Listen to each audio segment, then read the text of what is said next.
Hello everyone. Sejr here. Thank you for joining me for the second part of Kendra Card Challenge. I'm going to be showcasing cards 8, 9, 10, and 11. So we're going to start off with card number 8, and I did not follow the instructions correctly.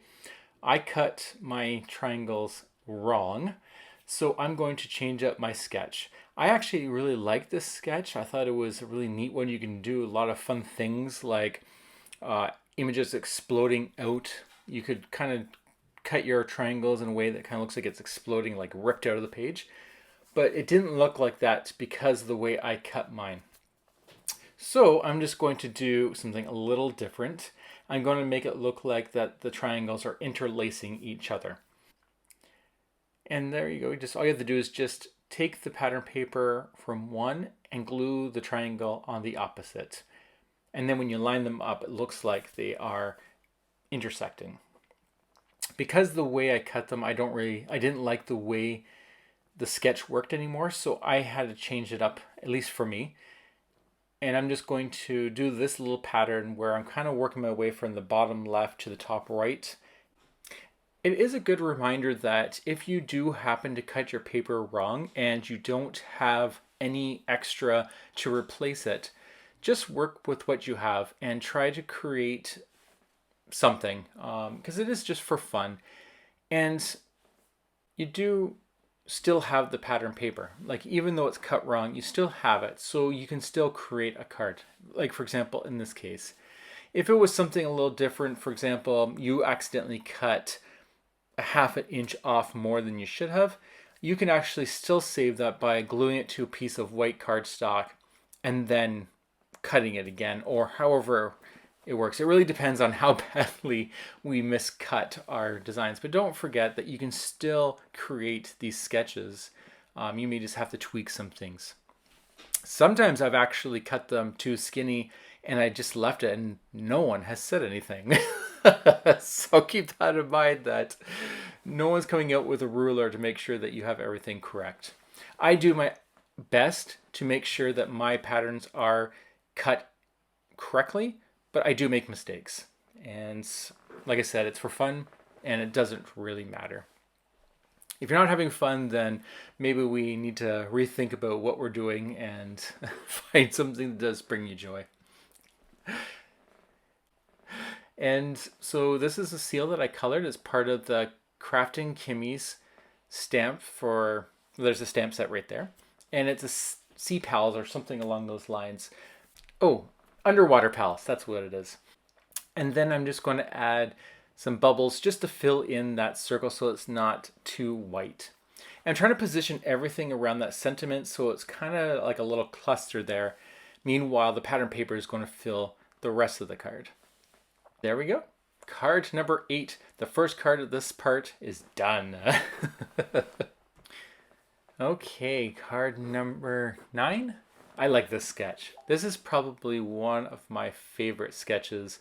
I just really like the simplicity of it. The fact that it only has 2 color pattern papers, but it's a lot of it. And just the symmetry of it. It's a lot of fun, and I think it'd be very easy to pull off amazing cards with this sketch. I'm going to create a little scene, very, very simple.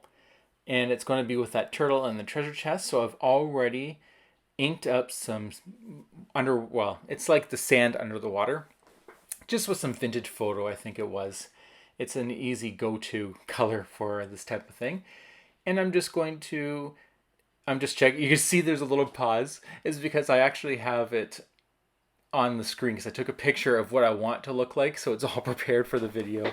You can see the little pause. If you're watching really closely, you can actually see the shadow of my head look at my computer monitor. Anyways, I'm just going to glue these down to match the design or the sketch pretty closely, almost identical, except instead of a white center, I'm using that beautiful peachy color. This is the peachy color. If you watched my Spellbinders Whale in a Bottle, which I absolutely love that die set. Check it out if you're interested.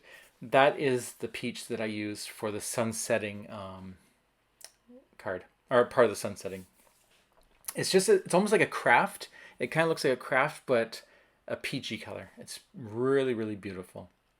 So to create my scene, I'm going to have that peachy color and then start adding layers of sand, and I want to overlap my treasure chest so it looks like it's kind of buried in the sand just a little bit. Just enough to poke out so that bypassing turtles can see it and be in awe of what treasures lie under the ocean floor. Of course, the water would never be that pink color or peach color. So it kind of looks like it's in a desert. Maybe it is. No, it's underwater. I like to not follow traditional colors sometimes. I don't know. I'm on a kick on that. I'm really enjoying just changing things up. And just to fill in the card a little bit more so it's not too plain, I added some rocks. And that's part of, it's a caveman set. I don't have it on me, do I? No, I don't have it in front of me. But it's an older set by Kraftin Kimmie Stamps. They are one of the sponsors, and so I've been using all their products on all of these cards. And for part 3 will also be Kraftin Kimmie Stamps. Definitely check them out. I will have a link in the description box below if you are interested in that shop. I treasure your friendship. Look at that. Beautiful. When I stamp inside, it's because I forgot to do something on the outside. I focus so much on creating a scene, I sometimes don't have any room for my sentiment. Okay, card number 10. I'm going to not follow this sketch. I'm going to use the paper that comes for this sketch, but I'm going to create an underwater scene like I did in the first video. So it is a reminder that you do not have to follow the sketch exactly. The sketch is a suggestion. It's great if you are in a rush and you want to make some cards and you can follow the sketch and make some nice cards. Sometimes I like to use my stamps as a story, as a guide to say what I'm actually going to be creating. In this case, I'm going to be creating an underwater scene again, and I'm going to use the pattern paper as the coral or something colorful underground coming through the rocks.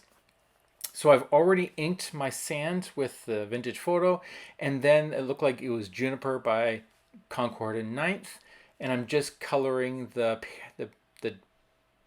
teal, I guess you can say, teal paper with that ink, so that it kind of just makes it a little bit darker, and I'm going to make it so that it's just on the other side of my one sandbank.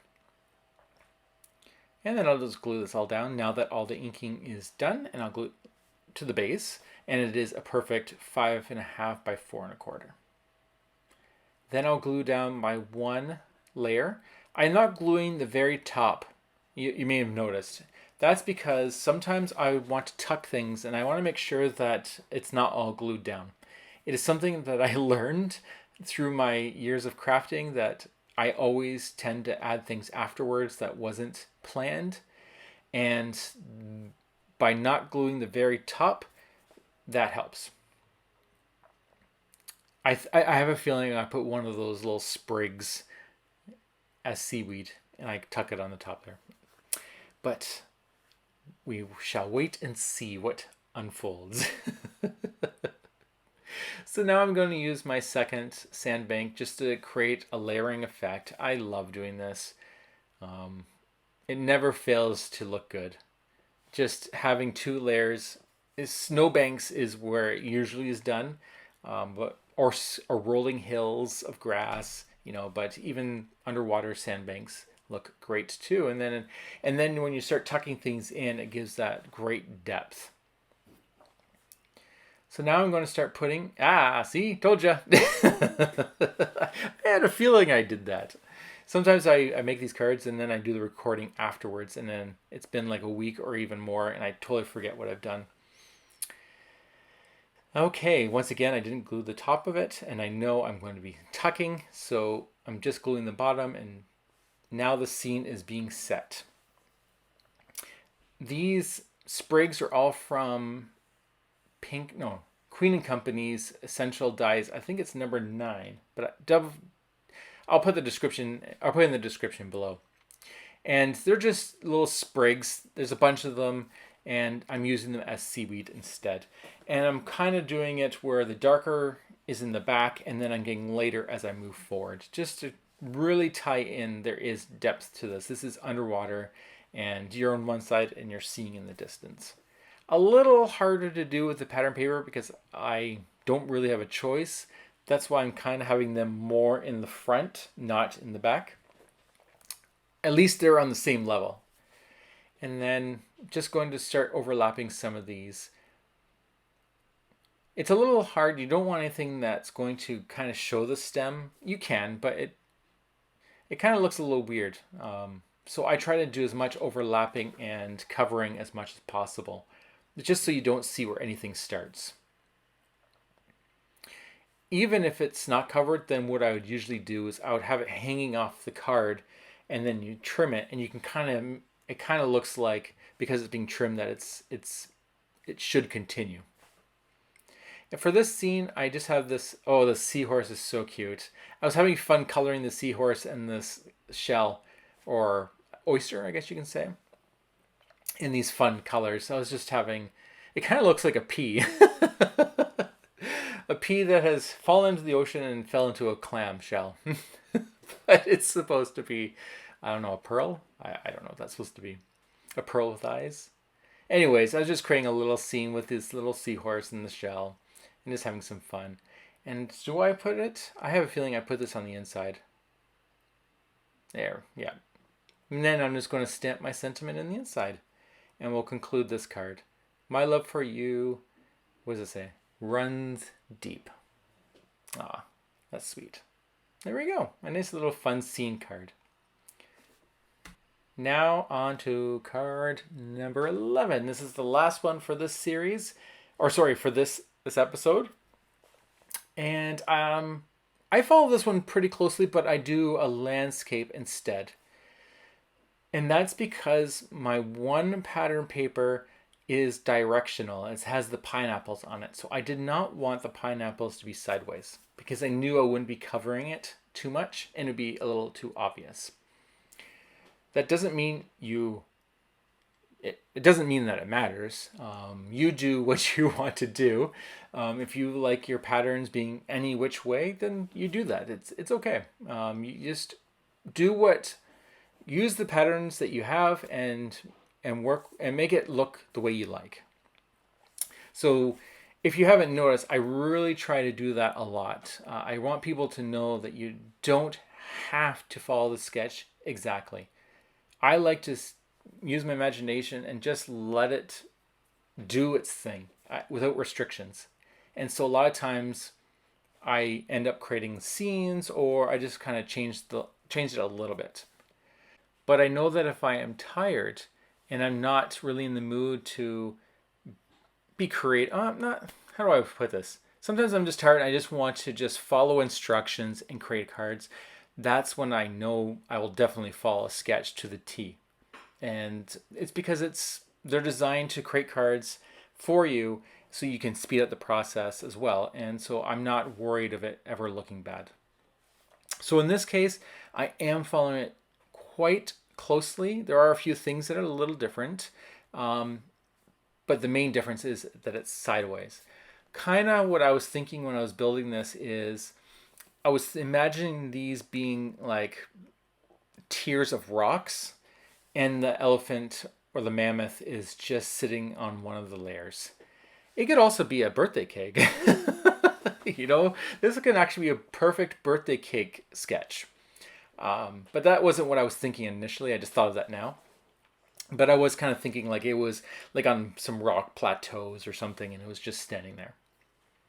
I haven't seen you in ages, so that's what the stamp I did. It fit perfectly in that little square. And then I did the whole thing in that Swiss polka dot embossing folder. And of course, because it's white on white, I will prop it up with some foam tape. This is foam tape that I have from Uline. I think it's about 1/16 or of an inch or smaller. I love it because I can get some definition without it bulking, and I can still send it in the mail without having to pay extra. Okay, so that is the last card for this part. It is number 11 with a cute mammoth. I do hope you enjoyed this, and I hope you are enjoying all the cards that I was creating. If you're not familiar with Kendra Card Challenge, definitely check it out. I'll put the information in the description box below. It is a free challenge that you can do and win many, many prizes, and it's just a lot of fun. So until the next time, I hope you have a wonderful rest of the week, and I'll talk to you later. Bye.